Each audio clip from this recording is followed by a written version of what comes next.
Ils sont au moins 300 gilets jaunes sur ce rond-point, devenu le symbole de la contestation à la sortie de Vesoul.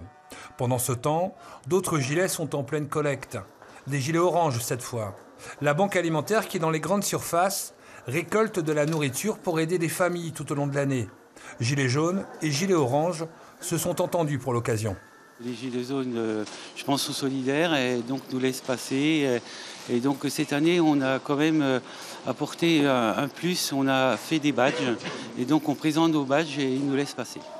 Un dialogue constructif avec les gilets jaunes, c'est ce que souhaitent également les commerçants, qui pour certains se retrouvent en difficulté face à ce mouvement. Pascal Ferrari, vice-président de la Chambre de commerce et d'industrie de Haute-Saône, a organisé avec d'autres une réunion hier soir dans ce sens. Gilets jaunes et commerçants réunis pour échanger. C'était dans le plus grand respect de chacun. C'était surtout de mettre en avant les problématiques de nos commerçants, notamment de nos petits commerçants, de nos commerçants qui sont sur les points de blocage aussi, où là on se dirige vers des catastrophes économiques, puisque aujourd'hui on a quelques commerçants au rond-point de Noidans qui vont devoir lancer des procédures de chômage technique.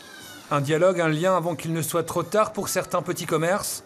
Dans le centre de Vesoul, les commerçants ont tenté une autre approche face à ce mouvement.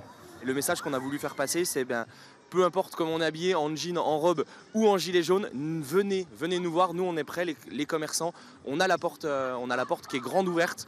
Des gilets jaunes conscients du problème des petits commerces, c'est ce qu'ils nous répètent sur le terrain au quotidien. Leur unique souhait, que le président de la République les entende une bonne fois pour toutes.